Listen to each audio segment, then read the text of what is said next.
하나님 말씀 사도행전 13장 1절부터 3절까지의 말씀입니다. 함께 읽겠습니다. 안디옥 교회에 선지자들과 교사들이 있으니 곧 바나바와 니게르라 하는 시므온과 구레네 사람 루기오와 분봉왕 헤롯의 젖동생 마나엔과 및 사울이라. 주를 섬겨 금식할 때에 성령이 이르시되 내가 불러 시키는 일을 위하여 바나바와 사울을 따로 세우라 하시니 이에 금식하며 기도하고 두 사람에게 안수하여 보내니라. 아멘. 지난주일 사도행전 11장 24절 말씀, 바나바는 착한 사람이요 성령과 믿음이 충만한 사람이라 이에 큰 무리가 죽게 더하더라 라는 이 말씀의 내용을 통해 성령 충만한 믿음의 사람을 통해 하나님의 사랑이 흘러가는 은혜를 함께 나눴습니다. 성경 말씀은 바나바가 착한 사람이었다라고 기록합니다. 그는 가면을 쓴 착한 사람이 아니라, 착해 보이는 사람이 아니라 하나님께서 보시기에 착한 사람이었습니다.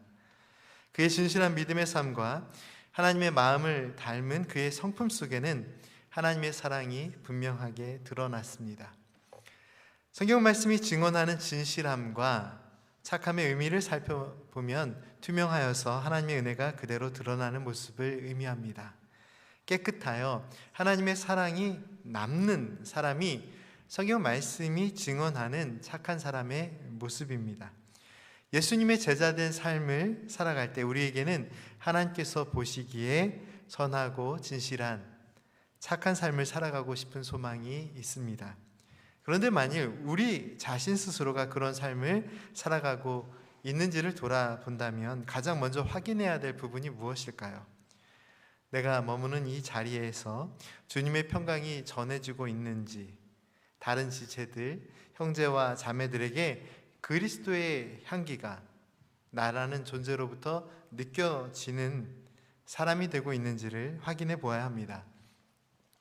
목회자로서 저 자신도 착하고 진실한 삶을 살아가기를 소망하고 있습니다.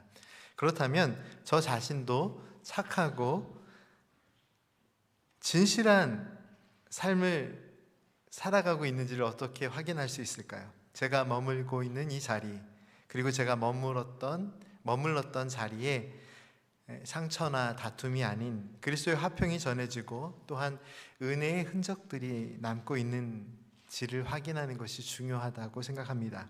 그런데 이러한 믿음의 삶을 통해서 자신을 돌아볼 때 나는 참 착하다, 나는 선하고 진실한 사람이다라고 확신할 수 있는 사람이 얼마나 될까요?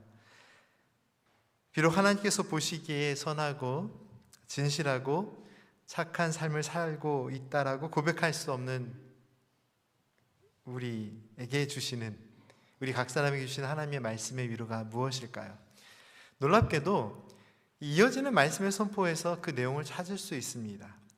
바나바는 착한 사람이다 라고 선포하고 있는 이 말씀은 그는 성령과 믿음이 충만한 사람이라고 선포하고 있습니다.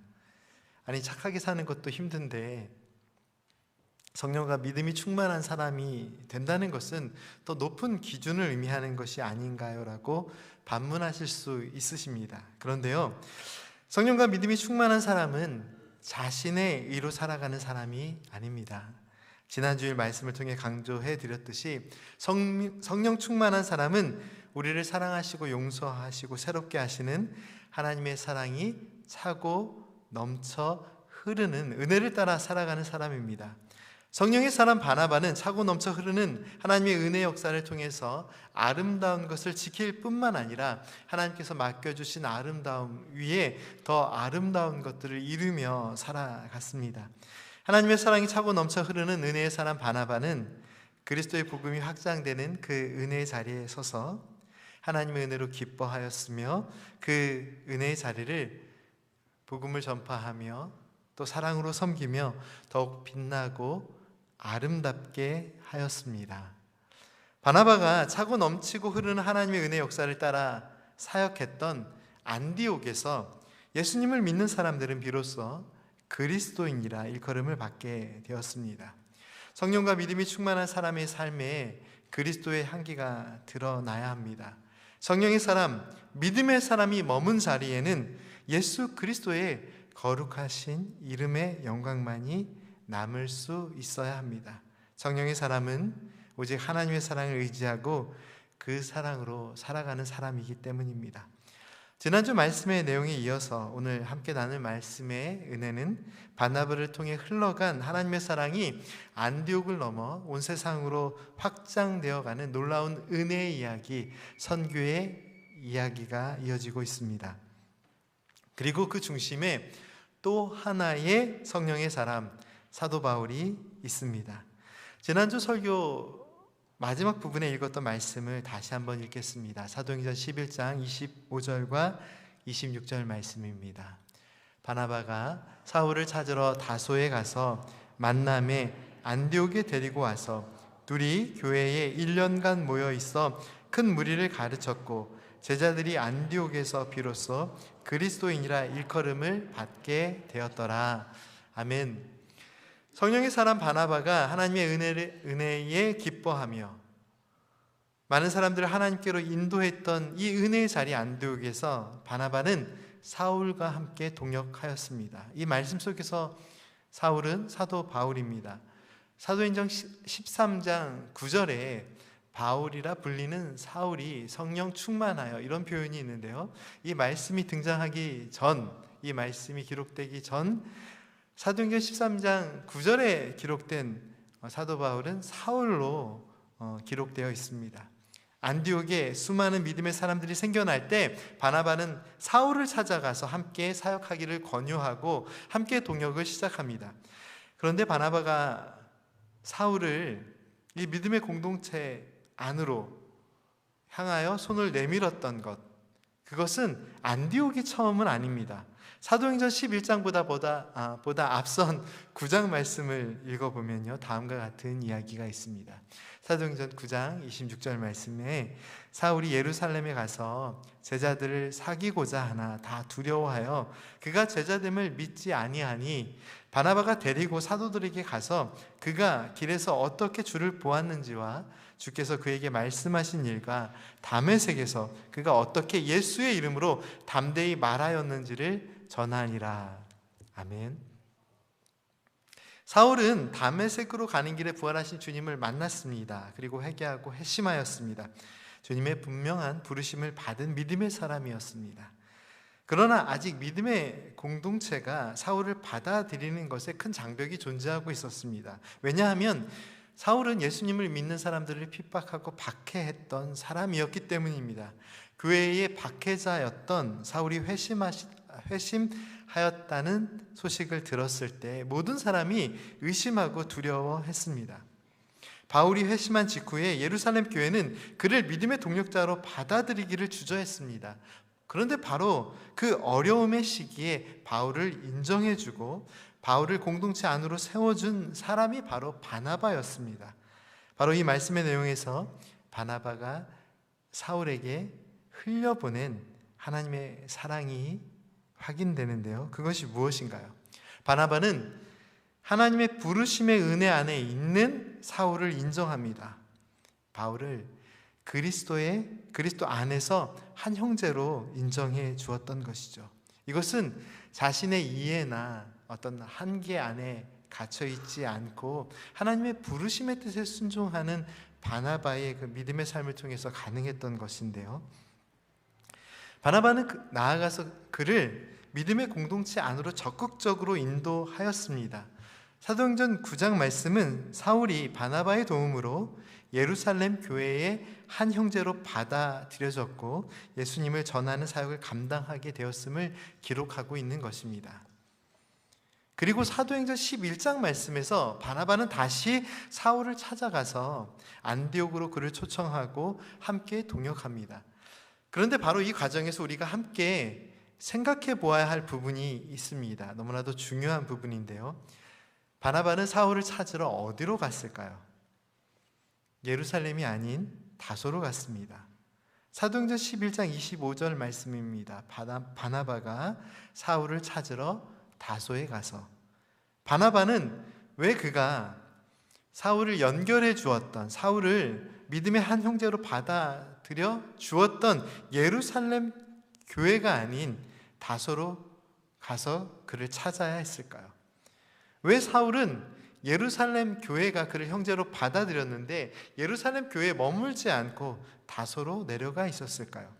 사도행전 말씀을 읽어보면 사울이 회심한 후에 바나바의 도움을 받아 예루살렘 교회를 중심으로 예수님을 전하는 복음 전도자의 사명을 감당하는 이야기가 시작되는데, 그 일이 시작되자 그를 배신자로 여겼던, 이제는 그를 배신자로 여기는 유대인들이 사울을 죽이려고 계획하는 이야기가 기록되어 있습니다. 사도행전 9장 28절과 30절 말씀인데요.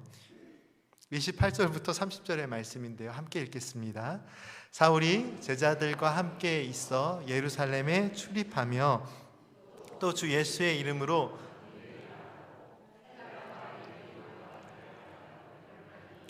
그 사람들이 죽이려고 힘쓰거늘 형제들이 알고 가이사랴로 데리고 내려가서 다소로 보내니라.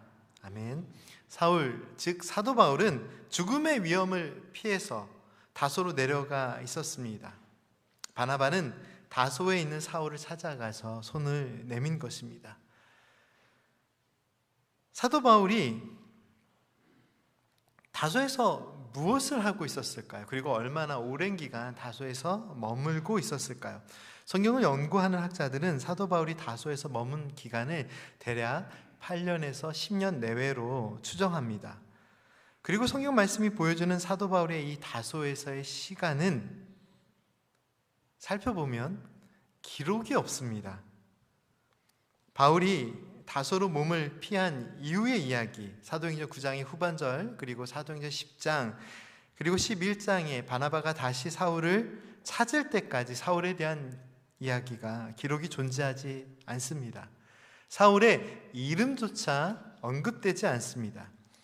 이 시간은 분명 사역의 문이 닫힌 것처럼 느껴지는 시간이었을 것입니다. 사도 바울에게 다소에서 머무는 이 시간은 멈춤의 시간으로 이해됐을 것입니다. 느껴졌을 것입니다. 하지만 이 시간에 하나님의 사랑의 뜻과 은혜가 멈추어 있던 것은 아닙니다. 오늘 본문 말씀인 사도행전 13장 말씀의 내용은 바나바와 사울이 안디옥 교회의 공식적인 파송을 받아서 세계 선교의 길로 나서는 장면이 설명되고 있는데요.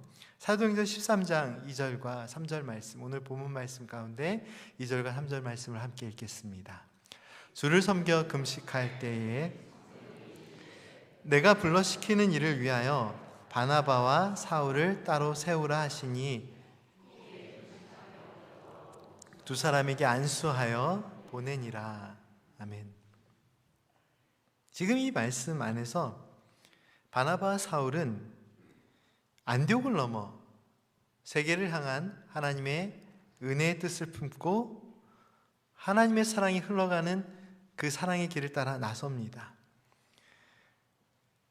그런데 여기에 오기까지 어떠한 일이 있었습니까?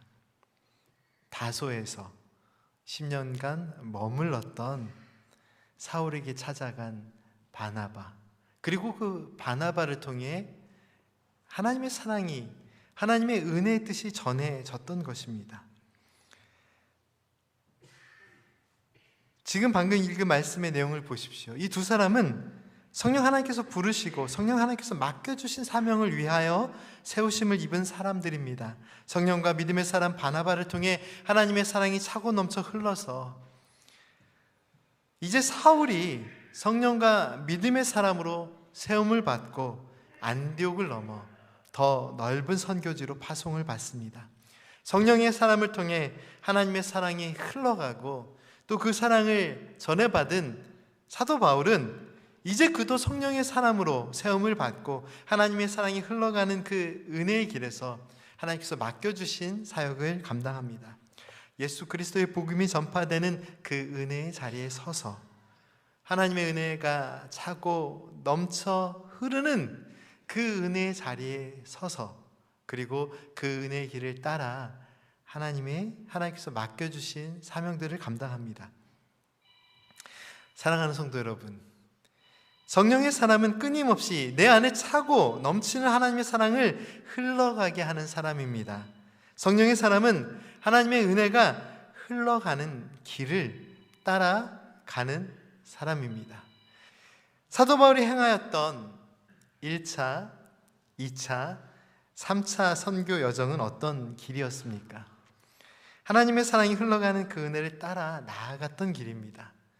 사도 바울은 하나님의 사랑과 구원의 은혜와 복음의 능력이 자신의 삶을 채우고 차고 넘쳐 흐르는 은혜를 경험한 성령과 믿음의 사람입니다. 성령의 사람 사도 바울이 성령으로 행할 때 어떠한 역사가 일어났을까요? 하나님의 사랑과 구원의 은혜가 사도 바울을 통해 예루살렘을 넘어 그리고 안디옥을 넘어 소아시아와 유럽 지역에 복음이 전해지는 은혜 역사로 이어집니다. 은혜의 사역, 복음의 역사들을 잘 생각해 보십시오. 하나님의 사랑과 은혜와 능력이 흘러가는 그 길에 서서 하나님의 뜻에 순종하고 하나님의 사랑이 흘러가는 그대로 하나님의 사랑을 전하고 하나님의 마음을 따라 살았던 성령의 사람 사도 바울을 통하여 하나님께서는 복음이 전파되는 교회가 세워지는 믿음의 사람들이 세워지는 은혜 역사를 이루어 주셨습니다. 이 믿음의 사람이 복음이 전파되는 한 가운데서 하나님의 사랑을 흘려보내는 그 이야기를 따라가다 보면요, 복음의 능력으로 세워진 갈라디아서 교회가 있고 또 그 갈라디아 교회를 향한 사도 바울의 은혜의 고백이 나타나는데요, 바로 2026년 우리 교회가 함께 생각하고 기도하는 교회의 표입니다. 사도 바울은 갈라디아서 5장 25절 말씀을 통해 이렇게 고백합니다. 만일 우리가 성령으로 살면 또한 성령으로 행할지니. 성령으로 살아가는 사람은 성령으로 행하는 사람입니다. 성령 하나님의 인도하심을 따라 걷고 성령 하나님께서 주시는 사랑을 흘려보내며 성령 하나님께서 주시는 은혜와 능력으로 복음의 길을 걸어가는 사람입니다. 그런데 한 가지 기억해야 할 부분이 있습니다. 성령의 사람에게도 멈춤의 시간으로 느껴지는 시간이 있다는 것입니다. 성령의 사람은 멈춤의 시간이 없는 것이 아니라 이 사람에게도 멈춤의 시간으로 느껴지는 시간이 있는데, 오늘 이 말씀의 시간을 통해서 나누는 이 말씀의 내용들을 잘 살펴보면 한 가지 특별한 부분을 발견할 수 있는데요, 우리가 사도행전 말씀을 읽으면 우리는 수없이 반복되는 사도 바울의 이름을 확인할 수 있습니다. 그리고 그의 옛 이름 사울을 또한 확인할 수 있습니다.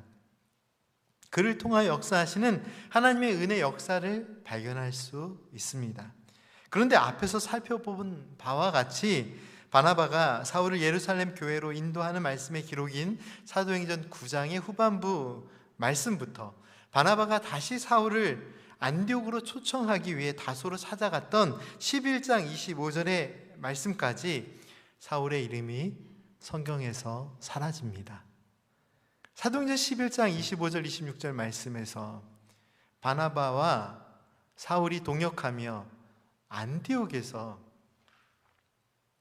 하나님의 말씀을 전하고 이 회심하여 온 무리들을 믿음의 사람으로 세우는 그 은혜 역사, 그 은혜 역사를 통해서 비로소 예수님을 믿는 자들이, 예수님을 따르는 제자들이 그리스도인이라 불리었다라는 말씀의 기록이 있는데요, 혹시 그 기간이 기억이 나십니까? 1년입니다. 사울과 바나바가 동역하여 그 은혜의 사역을 감당했던 것이 1년입니다. 1년 만에 예수님의 제자들은 그리스도인이라 불리는 은혜의 역사가 일어납니다. 그런데 자그마치 10년 동안 머물렀던 이 다소의 행적에 대해서는, 다소에서의 행적에 대해서는 성경 말씀이 아무것도 기록하고 있지 않습니다. 복음이 전파되는 은혜 역사는 세세하게 낱낱이 기록하고 있는, 물론 모든 이야기를 다 담고 있지는 않지만 그래도 아주 짤막하게라도 그 내용을 기록하고 있는 이 사도행전의 기록에서 사도 바울이 다소에서 보낸 자그마치 10년 동안의 역사의 기록에 그 삶의 기록이 단 한 줄도 기록되어 있지 않다는 이 사실이 우리에게 무엇을 의미하고 있습니까? 사도 바울이 다소라는 곳에 조용히 머물러 잠잠히 있어야 했던 그 시간은 사도 바울에게 어떠한 시간이었을까요? 또 하나님께서 보시기에는 이 시간은 어떠한 의미의 시간이었을까요? 사도 바울에게는 하나님의 은혜 역사도 멈추어 있는 것이 아닌가? 그러한 멈춤의 시간으로 이해될 수 있습니다. 분명히 그의 삶에 은혜가 없었던 것은 아니지만 그의 사역이 멈추어져 있는 것처럼 보입니다. 이 기간 동안 사도 바울에게는 어떠한 마음의 소망과 기대가 있었을까요? 그가 누렸던 이 믿음의 은혜는 어떤 모습이었을까요? 시간이 멈추어져 있는 것만 같은 이 시간을 깊이 살펴보십시오. 성경 말씀은 무엇을 보여주고 있습니까? 성경 말씀에 기록이 없습니다. 그런데 성경 말씀이 무엇을 보여주고 있나요? 어려우신가요? 성경 말씀에 직접 기록되어 있지 않은 이 침묵의 시간 동안 성령 하나님께서는 사도 바울의 믿음의 깊이를 더하시고 그가 하나님의 사랑과 은혜가 차고 넘쳐 흐르게 하는 은혜의 역사를 감당하는 성령의 사람 되게 하십니다. 그를 준비시키십니다. 사도 바울의 다소에서의 침묵의 시간은 하나님의 뜻을 바라보며 잠잠히 머물며 기도하고 말씀을 묵상하며 하나님의 뜻을 기다리는 시간이었습니다. 그러나 이 시간은 성령 하나님께서 사도 바울을 말씀과 기도, 하나님의 뜻을 향한 기다림의 시간을 통해서 성령과 믿음의 사람이 되게 하신 시간입니다. 어떻게 이러한 해석이 가능할까요? 바로 이곳에서 사울은 다시 하나님의 부르심의 은혜를 받습니다. 안디옥에서 말씀을 전합니다. 10년 동안 하나님께서 채워주신 은혜가 없다면 어떻게 사울이 그 은혜를 감당할 수 있었을까요? 어떻게 1년 만에 바나바와 사울의 사역을 통해서 예수님을 따르는 제자들이 그리스도인이라 불리는 이 은혜 역사가 일어났을까요? 성경 말씀이 아무것도 기록하고 있는 것 같지 않지만 사실은 사도 바울에게 주어진 놀라운 은혜가 있었음을 말씀은 보여주고 있는 것입니다. 사랑하는 성도 여러분, 성령의 사람은 모든 것을 이루고 모든 것을 감당하고 모든 것을 반드시 해내는 사람을 의미하지 않습니다. 물론 우리는 그렇게 많이 이해하기는 하지만 사실은 성령의 사람은 아무것도 할 수 없는 사람입니다. 내 능력으로는, 자신의 힘으로는, 자신의 지혜로는 아무것도 할 수 없는 사람이 성령의 사람입니다. 대신에 성령의 사람은 하나님의 말씀이 가르쳐 주시는 대로 하나님께서 주신 은혜를 따라 무엇이든지 할 수 있는 사람입니다. 하나님께서는 사도 바울이 아무것도 할 수 없는 시간들을 통해서 하나님께서는 사도 바울이 성령의 은혜로 성령의 함께 하심으로 무엇이든지 감당할 수 있는 성령의 사람이 되게 하셨습니다. 나를 향한 하나님의 사랑이 차고 넘쳐 흐르는 은혜를 따라 살아가는 사람.